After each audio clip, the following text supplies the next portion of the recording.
Mira Kapoor was the kind of woman who had it all, or so it seemed. At 28, she was a rising star in the marketing world, working for one of Mumbai's top ad agencies.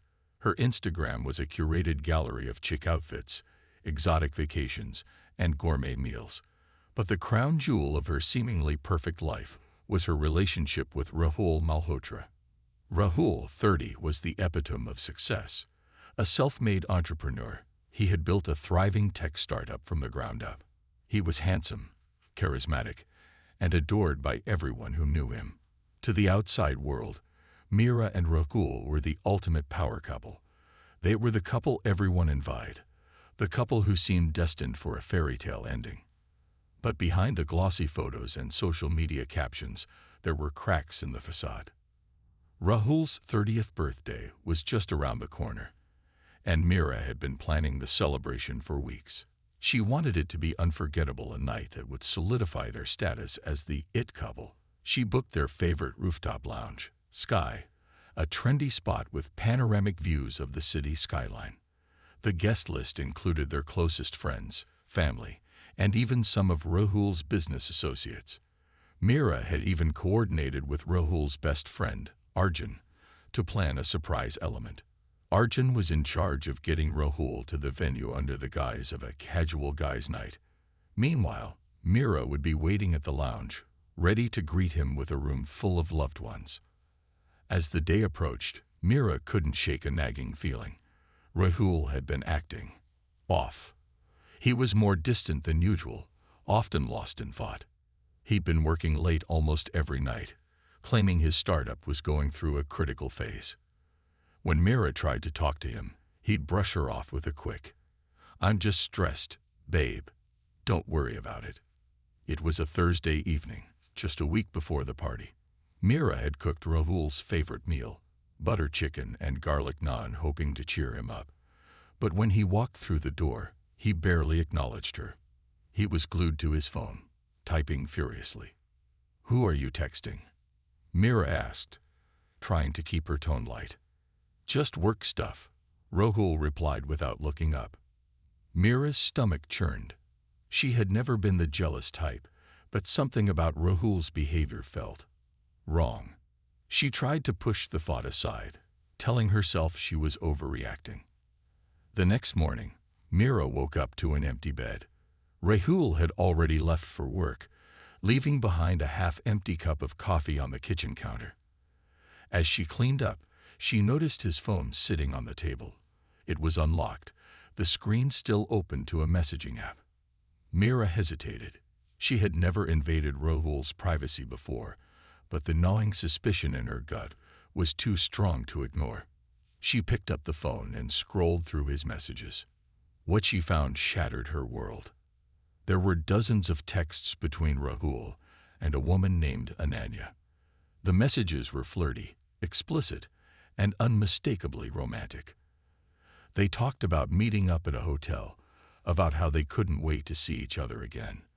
The most recent message, sent just an hour ago, read, "Can't wait for tonight. Room 304, same time." Mira's hands trembled as she read the words. Her heart pounded in her chest, and she felt like the ground was crumbling beneath her. When Rahul came home that evening, Mira was waiting for him. She had spent the entire day oscillating between anger and despair, but now she was calm, eerily calm. "We need to talk," she said, her voice steady. Rahul frowned. "What's wrong?"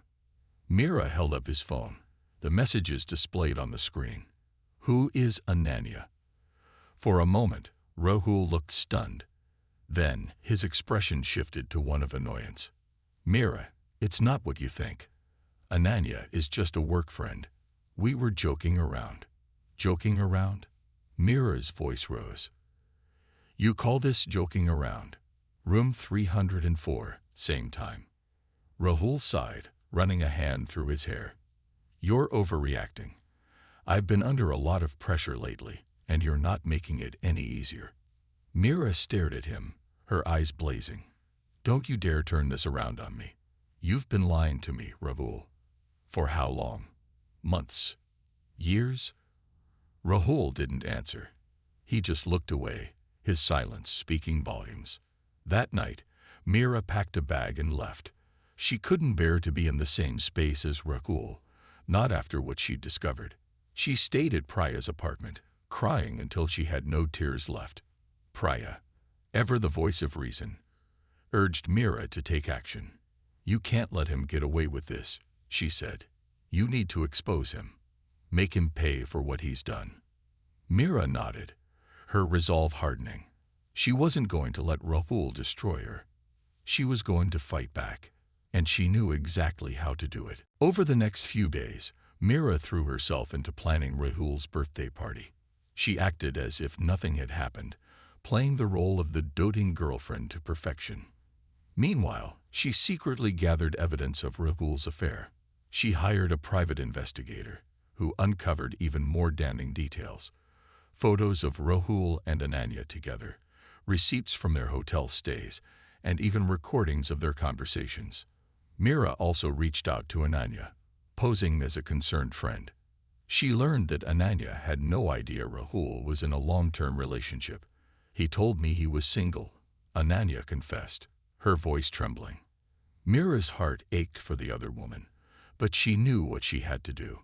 She invited Ananya to the birthday party, promising her a chance to confront Rahul in person.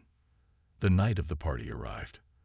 The rooftop lounge was decorated with twinkling lights and elegant floral arrangements. The guests mingled, sipping champagne and laughing, completely unaware of the storm that was about to break. Mira stood at the edge of the rooftop, looking out at the city skyline. She took a deep breath, steadying herself. Tonight, the perfect facade would come crashing down, and she would be the one to shatter it. This chapter sets the stage for the dramatic events to come, introducing the characters, their relationships, and the betrayal that will drive the story forward. It's a mix of emotional depth and suspense, drawing readers in and making them eager to see how Mira's revenge unfolds. The morning after Mira discovered Rahul's affair, she woke up on Priya's couch with a heavy heart. The events of the previous night replayed in her mind like a nightmare she couldn't escape. She felt numb, as if her emotions had been drained from her body. Priya handed her a cup of tea and sat down beside her. "What are you going to do?" she asked gently. Mira stared into the steaming cup, her mind racing. "I don't know," she admitted. "Part of me wants to scream at him, to make him feel even a fraction of the pain I'm feeling. But another part of me just wants to disappear, to pretend none of this ever happened." Priya squeezed her hand. "You're stronger than this, Mira. You can't let him win." Determined to uncover the full extent of Rahul's betrayal, Mira hired a private investigator named Rajesh. He was a no-nonsense man in his late 40s, with a reputation for getting results. "I need to know everything," Mira told him during their first meeting. "Who she is, how long it's been going on, and any proof you can find." Rajesh nodded. "Leave it to me." Over the next few days, Rajesh dug into Rahul's life. He followed him to work, tracked his movements, and even managed to get access to his emails and call logs. The evidence he uncovered was damning.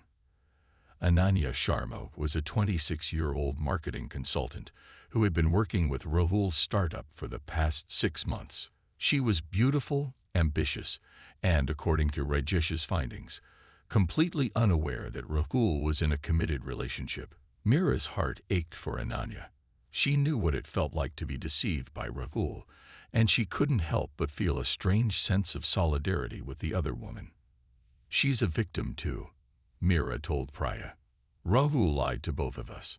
Mira decided to reach out to Ananya. She created a fake Instagram account and sent her a message. "Hi Ananya, I think we need to talk. It's about Rahul." Ananya responded almost immediately, and they arranged to meet at a quiet cafe the next day. When Mira walked into the cafe, she spotted Ananya sitting at a corner table. She looked nervous, her hands wrapped tightly around a cup of coffee. Mira took a deep breath and approached the table. "Hi, Ananya. I'm Mira." Ananya's eyes widened in shock. "You're Rahul's girlfriend." Mira nodded. "Ex-girlfriend. actually. I found out about the two of you." Anania's face paled. "I had no idea," she whispered. "He told me he was single. He said he'd never been in a serious relationship." Mira felt a pang of sympathy. "I believe you. Rahul is a master manipulator. He's been lying to both of us." As they talked, Mira and Ananya realized they had more in common than they thought. Both had been charmed by Rahul's charisma, only to be betrayed by his lies. "I want to expose him," Mira said. "I want everyone to see him for who he really is." Ananya hesitated. "I don't know. I don't want to get involved in drama." "It's not just about drama," Mira replied. "It's about justice. He can't keep getting away with this." After some persuasion, Ananya agreed to help. She provided Mira with screenshots of her conversations with Rahul, as well as details about their meetings. With Ananya's cooperation, Mira's plan began to take shape. She decided to expose Rahul at his birthday party, where all their friends and family would be present. "It's the perfect opportunity," Mira told Priya. "He'll be surrounded by everyone who matters to him, and I'll make sure they all see the truth." Priya nodded. "Just be careful, Mira. Revenge can be a double-edged sword." In the days leading up to the party, Mira played the role of the perfect girlfriend.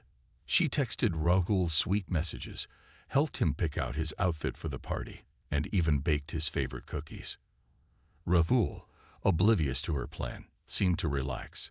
He thought he had gotten away with his betrayal, that Mira had chosen to forgive him.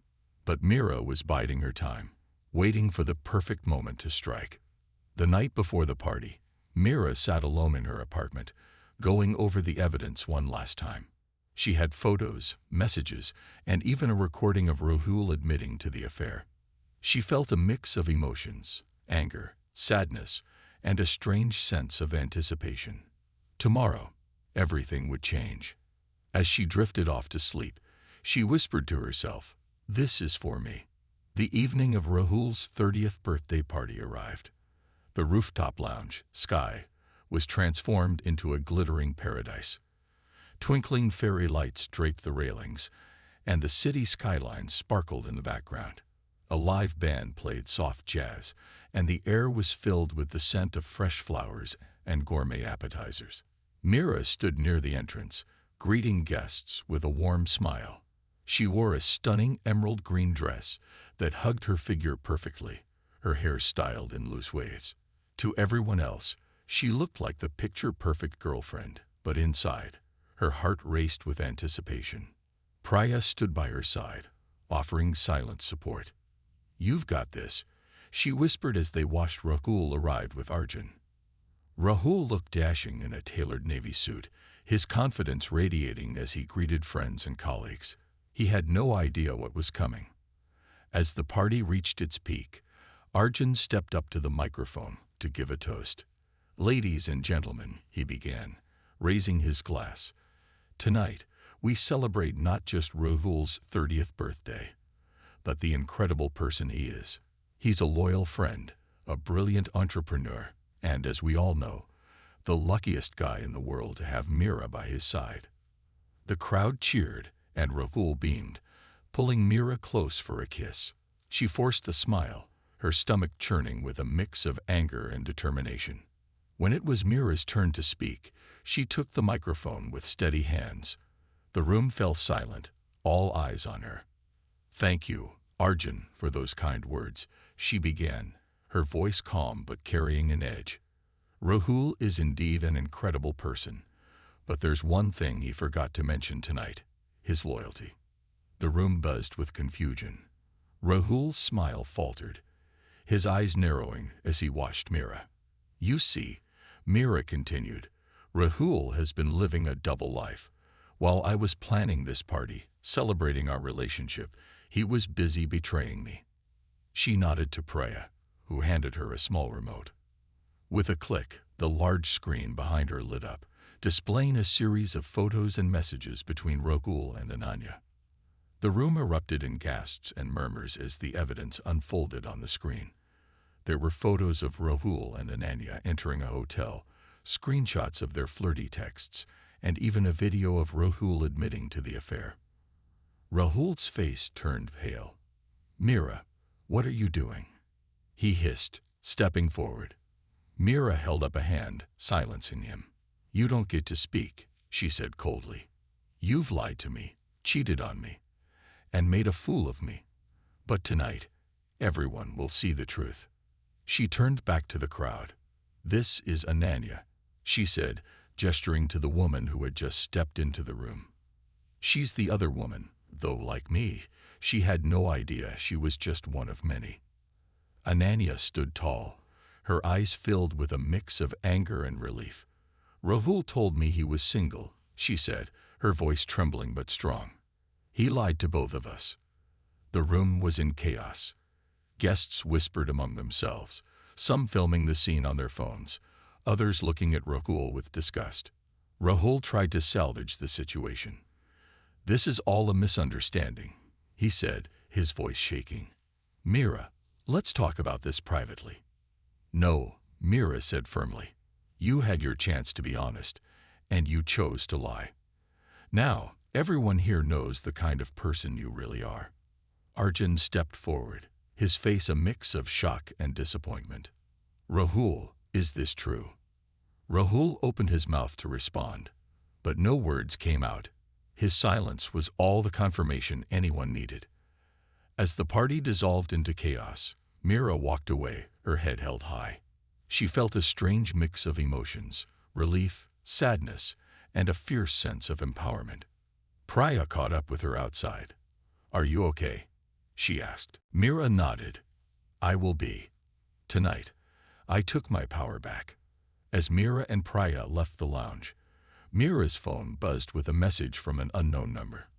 "You're stronger than you think. Don't let him define you." Meera smiled, a sense of closure washing over her. She didn't know who had sent the message, but it didn't matter. She was ready to start a new chapter, one where she was in control. This chapter is the climax of the story, filled with drama, tension, and emotional payoff. It showcases Meera's strength and determination, as well as the consequences of Rahul's actions. The final twist adds a touch of mystery, leaving readers satisfied but curious about what comes next. The morning after the explosive birthday party, Meera woke up in her own apartment, the sunlight streaming through the curtains. For the first time in weeks, she felt a sense of peace. The weight of Rahul's betrayal had been lifted, and she could finally breathe again. Her phone buzzed incessantly, messages from friends, family, and even strangers who had heard about the scandal. Social media was abuzz with the news, and #RahulExposed was trending on Twitter. Meera ignored most of the notifications, focusing instead on the messages from Priya and Ananya. "Priya, you were amazing last night. How are you holding up?" "Ananya, thank you for giving me the courage to speak up. I hope you're okay." Meera smiled as she typed her replies. She wasn't just okay, she was free. Rahul's life had unraveled overnight. His startup, once on the brink of a major funding round, was now in shambles. Investors pulled out, citing concerns about his integrity, and his employees were left scrambling. His social media was flooded with angry comments and messages. Friends and colleagues distanced themselves, and even Arjun, his best friend, had cut ties. Rahul tried to reach out to Meera, sending her countless texts and voicemails. "Meera, please, we need to talk. I'm sorry. I made a mistake." But Meera didn't respond. She had said everything she needed to say. With the support of Priya and Ananya, Meera began to rebuild her life. She took a leave of absence from work, using the time to focus on herself. She started journaling, practicing yoga, and even took up painting, something she hadn't done since college. One afternoon, as she sat on her balcony with a cup of tea, she realized something. She was happier now than she had been in years. A week after the party, Meera received a call from an unknown number. She hesitated before answering. "Hello." "Hi, Meera. This is Arjun." Meera was surprised. "Arjun, what do you want?" "I just wanted to apologize," Arjun said, his voice sincere. I had no idea what Rahul was doing. If I had known, I would have never supported him. Mira softened. Thank you, Arjun. That means a lot. I also wanted to let you know that I'm starting a new venture, a tech company focused on ethical practices. I'd love for you to be part of it. Mira smiled. I'll think about it. A month after the party, Mira decided to visit Rahul one last time. She met him at a quiet cafe, the same one where she had confronted Ananya. Rahul looked tired, his once confident demeanor replaced by a sense of defeat. Thank you for meeting me, he said quietly. Mira nodded. I'm not here to rehash the past. I just wanted to say goodbye. Rahul's eyes filled with regret. I'm sorry, Mira. I never meant to hurt you. But you did, Mira replied. And now, it's time for me to move on. She stood up, leaving Rahul sitting alone at the table. As she walked away, she felt a sense of closure she hadn't realized she needed. Mira threw herself into her new role at Arjun's company, bringing her creativity and passion to the team.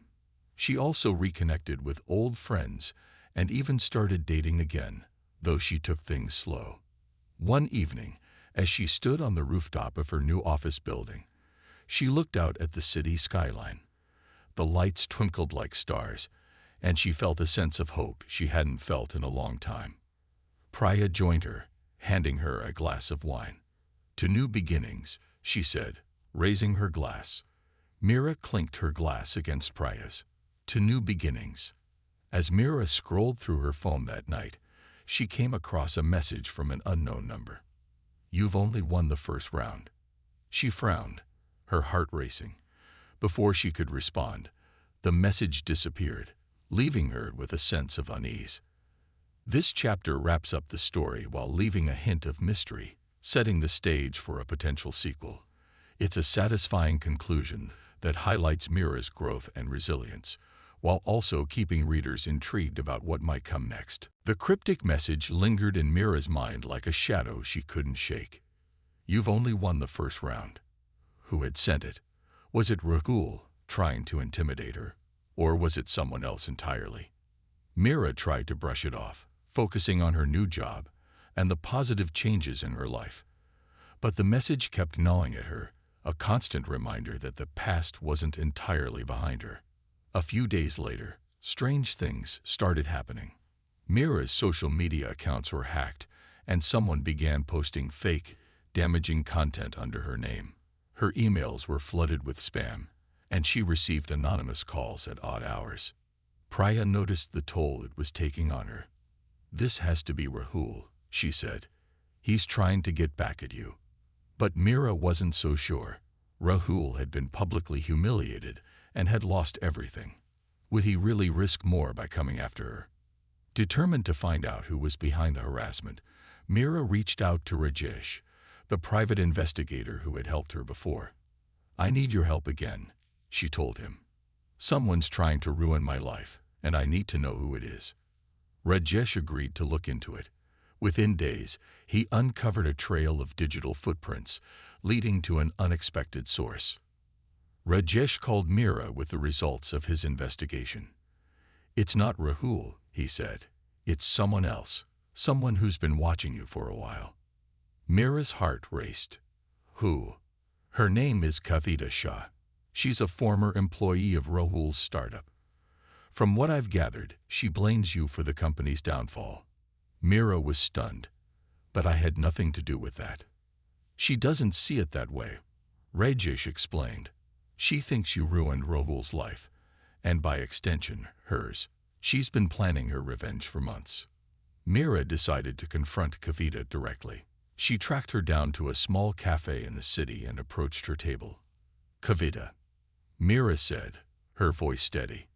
Kavita looked up, her eyes narrowing. Mira Kapoor, I was wondering when you'd show up. Why are you doing this? Mira asked. I didn't ruin your life. Rahul did. Kavita laughed bitterly. You think it's that simple. Rahul was my mentor. He gave me a chance when no one else would. And you destroyed him. Mira shook her head. He destroyed himself. I just exposed the truth. Kavita's expression hardened. Well, the truth isn't done with you yet. Kavita's threats escalated. She began spreading rumors about Mira at her new job, trying to sabotage her career. She even sent anonymous packages to Mira's apartment, filled with disturbing messages and photos. Mira knew she had to put an end to it. With Rajesh's help, she gathered evidence of Kavita's harassment and took it to the police. Kavita was arrested, but not before delivering one final warning. This isn't over, Mira. You think you've won, but the game is just beginning. With Kavita out of the picture, Mira finally felt like she could breathe again. She focused on her work, her friendships, and her newfound sense of independence. But the experience had changed her. She was more cautious, more aware of the shadows that lurked in the corners of her life. Months passed, and Mira's life settled into a new rhythm. She thrived at her job, reconnected with old passions, and even started seeing someone new, a kind, supportive man who respected her boundaries. One evening, as she stood on the rooftop of her office building, she looked out at the city skyline. The lights twinkled like stars, and she felt a sense of peace she hadn't felt in a long time. Priya joined her, handing her a glass of wine. "To surviving," she said, raising her glass. Mira clinked her glass against Priya's. "To thriving." As Mira scrolled through her phone that night, she came across a message from an unknown number. "You've played well, but the game isn't over." She frowned, her heart racing. Before she could respond, the message disappeared, leaving her with a sense of unease. The mysterious messages didn't stop. Every few weeks, Mira would receive another cryptic text, each one more unsettling than the last. "You're being watched. The game isn't over. You'll never escape." Mira tried to ignore them, but the constant reminders of an unseen threat weighed heavily on her. She couldn't shake the feeling that someone was always watching, always waiting. One day, while at work, Mira received an unexpected visit from Ananya. "I heard about what happened with Kavita," Ananya said, her expression serious. "I think there's more to this than we realize." Mira frowned. "What do you mean?" "Kavita wasn't acting alone," Ananya explained. "She was part of a larger group, people who feel wronged by Rahul, and by extension, you." Mira's heart sank. "How many are there?" "I don't know," Ananya admitted, "but I think we need to find out." Mira, Ananya, and Priya formed an unlikely alliance, determined to uncover the truth. They reached out to Rajesh again, who helped them dig deeper into Kavita's connections. What they found was shocking. Kavita had been part of an online group called The Fallen, a network of former employees, investors, and associates who blamed Rahul and Mira for their misfortunes. "This is bigger than we thought," Rajesh said. "These people are organized, and they're not going to stop until they feel justice has been served." The group was led by a man named Vikram Singh, a former investor in Rahul's startup who had lost millions when the company collapsed. Vikram was ruthless, charismatic, and determined to make Mira pay for what he saw as her role in his downfall. "He's the one sending the messages," Rajesh explained. "He's been orchestrating everything from the shadows." Mira felt a chill run down her spine. "What does he want?" "Revenge," Rajesh said simply. Mira knew she couldn't fight this alone. She needed a plan, one that would expose Vikram and dismantle the Fallen once and for all. Mira decided to lure Vikram out of hiding. She posted a cryptic message on social media, hinting that she had information that could destroy him. It didn't take long for Vikram to bite. He sent her a message. "Meet me at midnight. Alone." Mira agreed, but she wasn't going alone. Rajesh and a team of private security were waiting in the shadows, ready to intervene if things went south.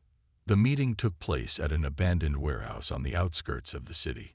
Mira stood in the center of the room, her heart pounding as Vikram stepped out of the shadows. "You're braver than I thought," Vikram said, his voice cold. "I'm done playing your games," Mira replied. This ends tonight. Vikram smirked. You think you can stop me? You're just a pawn in this game, Mira. Always have been. Before Vikram could say more, Rajesh and his team moved in, surrounding him.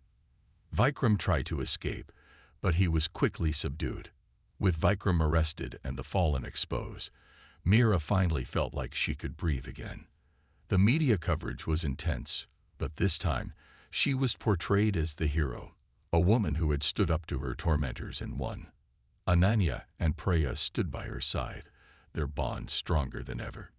Even Arjun reached out, offering his support. Months passed, and Mira's life settled into a new rhythm. She thrived at her job, reconnected with old passions, and even started seeing someone new, a kind, supportive man who respected her boundaries. One evening, as she stood on the rooftop of her office building, she looked out at the city skyline. The lights twinkled like stars, and she felt a sense of peace she hadn't felt in a long time. Priya joined her, handing her a glass of wine. "To surviving," she said, raising her glass. Mira clinked her glass against Priya's. "To thriving." As Mira scrolled through her phone that night, she came across a message from an unknown number. "You've played well, but the game isn't over." She frowned, her heart racing. Before she could respond, the message disappeared, leaving her with a sense of unease. The mysterious messages continued, each one more cryptic and unsettling than the last. Mira tried to convince herself that it was just a prank, a final attempt by Vikram's followers to rattle her. But deep down, she knew better. Someone was still out there, watching, waiting. One message, in particular, stood out. "You've won battles, but the war isn't over. Meet me if you dare." Attached was an address, a remote location on the outskirts of the city. Mira knew she couldn't ignore this. She had come too far to back down now. But she also knew she couldn't face this alone. She called a meeting with her closest allies, Priya, Ananya, and Rajesh. "This could be a trap," Rajesh warned. "We need to be careful. But we can't just do nothing," Mira argued. "If someone's still out there, we need to stop them." After much discussion, they agreed on a plan.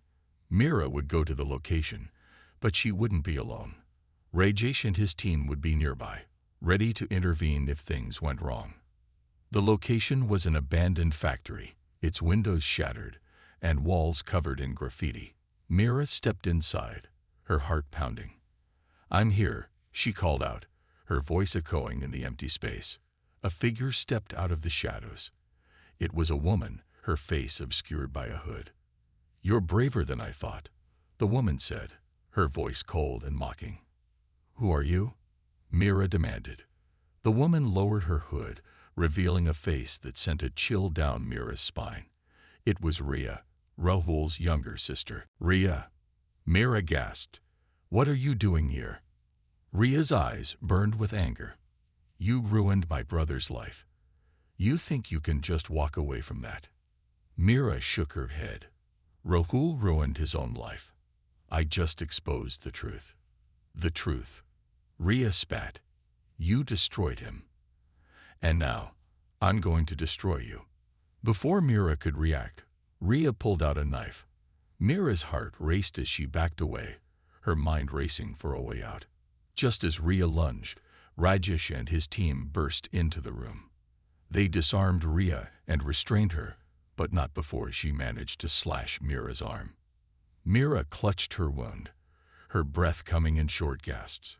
"It's over, Ria," she said, her voice steady despite the pain. Ria glared at her, tears streaming down her face. "You'll never understand what you've done." Ria was arrested, and the police uncovered evidence linking her to the mysterious messages and the harassment. It turned out she had been working with Vikram and Kavita, driven by a misguided sense of loyalty to her brother. Mira's wound was treated, but the emotional scars ran deeper. She had faced her demons and come out stronger, but the experience had changed her. Months passed, and Mira's life settled into a new rhythm. She thrived at her job, reconnected with old passions, and even started seeing someone new, a kind, supportive man who respected her boundaries. One evening, as she stood on the rooftop of her office building, she looked out at the city skyline. The lights twinkled like stars, and she felt a sense of peace she hadn't felt in a long time. Priya joined her, handing her a glass of wine. "To surviving," she said, raising her glass. Mira clinked her glass against Priya's. "To thriving." As Mira scrolled through her phone that night, she came across a message from an unknown number. "You've played well, but the game isn't over." She frowned, her heart racing. Before she could respond, the message disappeared, leaving her with a sense of unease. The mysterious messages had stopped for a while, but Mira knew better than to let her guard down. She had faced betrayal, harassment, and even physical danger, but something told her the battle wasn't over. Then one evening, as she was leaving work, she received a package. Inside was a single note. "You've won battles, but the war isn't over. Meet me at the place where it all began." The note was unsigned, but Mira knew exactly where it was referring to: the rooftop lounge, Sky, where she had exposed Rahul at his birthday party. Mira knew she had to face this head-on. She couldn't keep living in fear, wondering when the next threat would come. She called Priya and Rajesh, filling them in on the latest development. "This could be dangerous," Rajesh warned. "We need to be prepared." "I know," Mira said, "but I can't keep running. I need to end this." They agreed on a plan. Mira would go to the rooftop lounge, but Rajesh and his team would be nearby, ready to intervene if things went wrong. The rooftop lounge was eerily quiet, the twinkling lights and elegant decor a stark contrast to the tension in the air. Mira stepped inside, her heart pounding. "I'm here," she called out, her voice steady. A figure stepped out of the shadows. It was Rahul. Mira's breath caught in her throat. "Rahul, what are you doing here?" Rahul looked different, haggard, unkempt, a shadow of the confident man he once was. "I wanted to see you," he said, his voice trembling. "I wanted to apologize." Mira's eyes narrowed. "Apologize? After everything you've done?" Rahul nodded, tears streaming down his face. "I was wrong, Mira. I was selfish, and I hurt you. I lost everything because of my mistakes." Mira felt a mix of emotions: anger, sadness, and a strange sense of pity. "You made your choices, Rahul. And now, you have to live with them." Rahul stepped closer, his voice desperate. "I know I don't deserve your forgiveness, but I need your help. I've hit rock bottom, and I don't know how to get back up." Mira shook her head. "I can't help you, Rahul. You need to help yourself." As Mira turned to leave, Rahul grabbed her arm. "Please, Mira, don't leave me." Before she could react, Rajesh and his team burst in, restraining Rahul. "It's over, Rahul," Mira said, her voice firm. "You need to let go." Rahul collapsed to the ground, sobbing. Mira looked at him one last time before walking away, her heart heavy, but her resolve unshaken. Rahul was taken to a rehabilitation center, where he could get the help he needed. Mira, meanwhile, focused on her own healing. She reconnected with her passions, spent time with loved ones, and even started a support group for survivors of betrayal and abuse. Months passed, and Mira's life settled into a new rhythm. She thrived at her job, reconnected with old passions, and even started seeing someone new: a kind, supportive man who respected her boundaries. One evening, as she stood on the rooftop of her office building, she looked out at the city skyline. The lights twinkled like stars, and she felt a sense of peace she hadn't felt in a long time. Priya joined her, handing her a glass of wine. "To surviving," she said, raising her glass. Mira clinked her glass against Priya's. "To thriving." As Mira scrolled through her phone that night, she came across a message from an unknown number. "You've played well, but the game isn't over." She frowned, her heart racing. Before she could respond, the message disappeared, leaving her with a sense of unease. The mysterious messages had stopped for good, but Mira couldn't shake the feeling that something was still lurking in the shadows. She had faced betrayal, harassment, and even physical danger, but the final message, "You've played well, but the game isn't over," haunted her.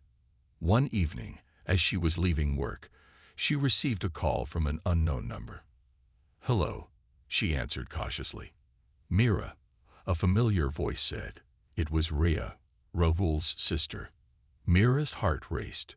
"Rhea, what do you want?" "I need to talk to you," Rhea said, her voice trembling.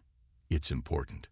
Mira agreed to meet Rhea at a quiet park, but she wasn't going alone. Rajesh and his team were nearby, ready to intervene if things went wrong. Rhea looked different, calmer, more composed. She sat on a bench, her hands clasped tightly in her lap. "I'm sorry," Rhea said, her voice barely above a whisper. "For everything." Mira sat down beside her, her guard still up. "Why are you here, Rhea?" "I realized something," Rhea said. "I was so blinded by my anger, my need for revenge, that I didn't see the truth. Rahul made his own choices, and so did I. I can't keep blaming you for everything." Mira felt a mix of emotions, relief, sadness, and a strange sense of closure. "Thank you for saying that," she said softly. Rhea handed Mira a USB drive. "This is everything," she said. "Proof of Vikram's involvement, the messages, the harassment, everything. I want you to have it." Mira took the USB drive, her hands trembling. "Why are you doing this?" "Because it's time to end this," Rhea said. "For all of us." With the evidence from Rhea, Mira was able to finally put an end to the harassment. Vikram was arrested, and the remaining members of the Fallen were exposed. Mira's life began to settle into a new rhythm. She thrived at her job, reconnected with old passions, and even started seeing someone new, a kind, supportive man who respected her boundaries. One evening, as she stood on the rooftop of her office building, she looked out at the city skyline. The lights twinkled like stars, and she felt a sense of peace she hadn't felt in a long time. Priya joined her, handing her a glass of wine. "To surviving," she said, raising her glass. Mira clinked her glass against Priya's. "To thriving." As Mira scrolled through her phone that night, she came across a message from an unknown number. "You've played well. The game is over." She smiled, a sense of closure washing over her. She didn't know who had sent the message, but it didn't matter. She was finally free.